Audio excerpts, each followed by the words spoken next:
যারা বাংলাদেশের ক্রিকেট নিয়ে ভাবেন, কথা বলেন, লিখেন, তারা আসলে কি বলছেন, কি লিখছে, তো অনেকগুলো হতাশার গল্প সেখানে আমি দেখলাম। যে অনেকে সকল ক্রিকেটারদের বেতন ভাতা বন্ধ।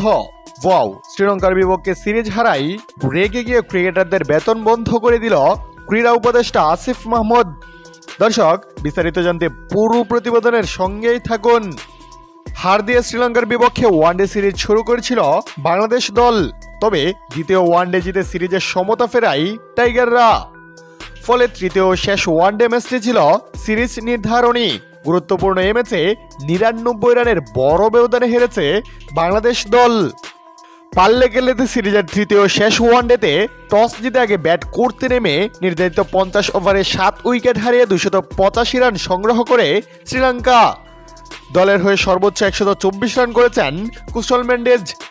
জবাবে খেলতে নেমে ৩৯ ওভার ৪ বলে সবকটি উইকেট হারিয়ে ১৮৬ রানের বেশি করতে পারেনি বাংলাদেশ দল। দর্শক, এদিকে বাংলাদেশের এমন ধারাবাহিক বাজে পারফরমেন্স দেখে এবার কঠিন এক সিদ্ধান্ত নিল ক্রীড়া উপদেষ্টা আসিফ মাহমুদ। শ্রীলঙ্কার বিপক্ষে লজ্জাজনক সিরিজ হারের পর বড় ঘোষণা দিলেন ক্রিকেটারদের বেতন বন্ধ করে দেওয়ার।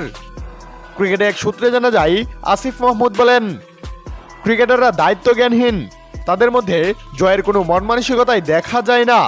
তাদের খেলা দেখে আমি রীতিমতো হতাশ। তাদের টানা ৩ মাসের বেতন আটকা দিয়ে দিলাম। ভালো পারফরমেন্স না করা পর্যন্ত এটা বন্ধ রাখা হবে।